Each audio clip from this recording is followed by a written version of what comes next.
देख के भैया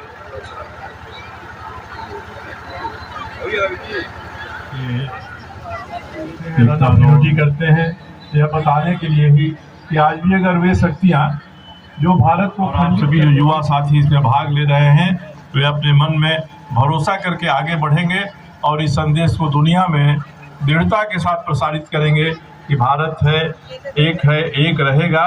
और जो इसकी अखंड परिकल्पना वह भारत भी कुछ दिनों बाद दिखाई पड़ने लगेगा।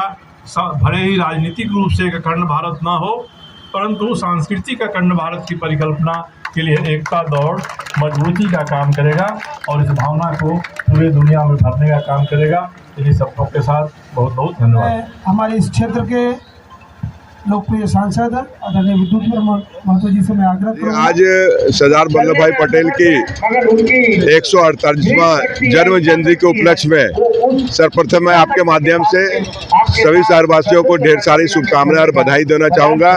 और ऐसे लौह पुरुष का हम लोग जन्मदिन मना रहे हैं कि आज अगर अपना देश एकत्रित दिख रहा है तो सिर्फ और सिर्फ सरदार वल्लभ भाई पटेल की का ही देन है। आपको याद होगा कि आज़ादी के बाद एक बहुत बड़ी चुनौती थी, अन्य जो 550 लगभग जो रियायतें थे उसको एकत्रित करना, उसको देश में मिलाना एक बहुत बड़ी चुनौती देश में थी। उस चुनौती को स्वीकार करने वाले हमारे लौह पुरुष स्वर्गीय अपने जो पटेल जी थे वो उनका ही देन है। आज उनकी जयंती हम लोग मना रहे हैं और एक संदेश देने का प्रयास कर रहे हैं कि देश एकत्रित हो, देश संगठित हो, देश आने वाले समय में अखंड ना हो, इसका प्रयास से क्रीड़ा भारती एकता दौड़ जो है बोलेंगे यूनिटी फॉर रन, इसका एक कार्यक्रम रखा है। ये कार्यक्रम 2 किलोमीटर का कार्यक्रम रखा गया है एक संदेश देने के लिए कि पूरा देश, सभी लोग, सभी समाज के लोग, सभी धर्म के लोग एक साथ मिलकर देश की उन्नति प्रगति में अपना योगदान दें। कितने बच्चे लोग पार्टिसिपेट? लगभग 1000 बच्चों का आज पार्टिसिपेशन का संभावना है। आप देख रहे हैं भीड़ जो आपको दिख रहा है, 800 से 1000 बच्चे आए हैं। विभिन्न स्कूलों से बच्चे आए हुए हैं, विभिन्न सामाजिक संस्थाओं से बच्चे आए हुए हैं।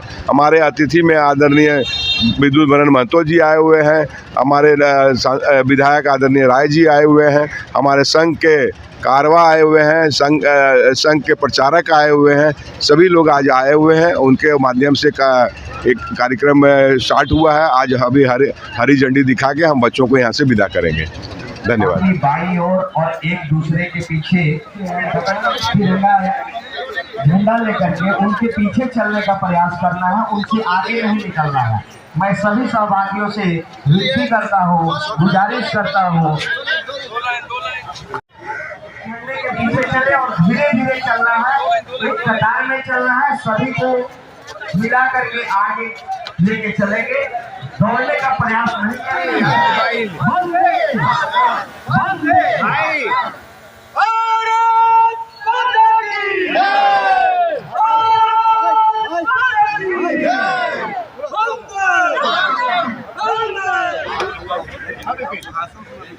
चंद्रशेखर जी,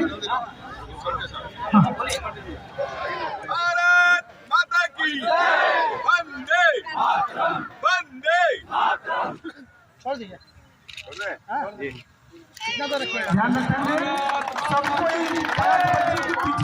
क्रीड़ा भारती को मैंने बहुत ही समझ से देखा है, छोटे छोटे कार्यक्रम जाना भी हुआ है, किंतु मैंने देखा, अपने अनुभव के आधार बोलता हूँ, एक छोटे से प्रयास के कारण आज ये अखिल भारतीय स्तर पर जो बन पड़ा है, इसकी जो शाखाएं विस्तृत हुई हैं, भारत के विभिन्न प्रदेशों में इसकी जो समितियां बनी हुई हैं, यह अविस्मरणीय है।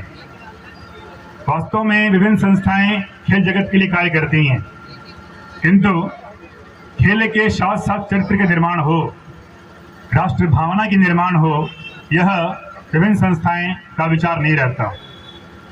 एक खिलाड़ी जब खेलता है तो वह उसकी दृष्टि, उसका लक्ष्य विजय की ओर अग्रसर होता है, किंतु इस विजय को प्राप्त करने के लिए, लक्ष्य को प्राप्त करने के लिए उसकी अथक परिश्रम लगती है, वह अलग विषय।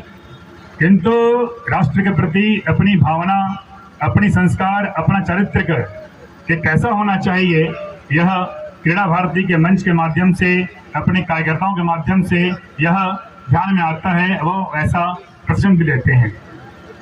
वास्तव में मन का स्वस्थ होना, मन का संतुलित होना, शरीर पुष्ट रहा तो स्वास्थ्य भी सही रहता है।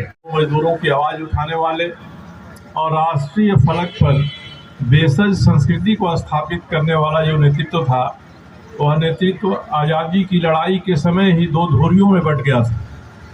ये देश का दुर्भाग्य था कि जो सनातन परंपराओं को मानने वाले हैं, उनमें भरोसा करने वाले हैं और देश को इस देश की विशेषताओं के आधार पर आगे बढ़ाने वाले हैं, ऐसे लोगों का स्थान शीर्ष पर नहीं रहा। सभी समाज के आए हुए विभिन्न क्षेत्रों से प्रबुद्धजनों, सबको पहले मैं अपने और आप सबों को ऐसे महान दिनों के लिए आप सबों को ढेर सारी शुभकामनाएं देता हूँ।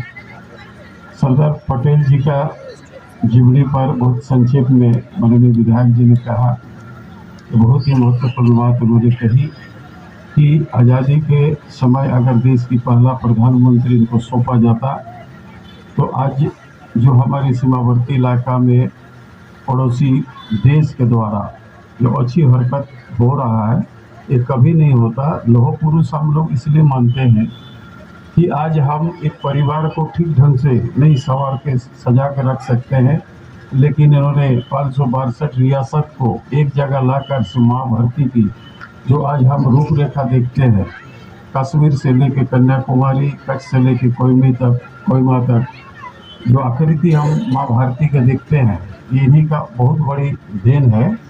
और आज इसको प्रेरणा लेने का समय है कि आज कितने भी लोग इसको खंडित करने की कोशिश करें, लेकिन हम लोग माँ भारती के संतान होने के नाते इन महान पुरुषों को बताए हुए रास्ते पर आगे चलकर ही हम इस यूनिटी को रख सकते हैं, इस महान भारत को आगे ले जा सकते हैं। जो खोए हैं उसको आप दोबारा नहीं ला पा सकते, लेकिन बताए हुए रास्ते पर अखंड भारत, जो समृद्ध भारत का परिकल्पना है, निश्चित रूप से हम लोग इनको पूरा करेंगे।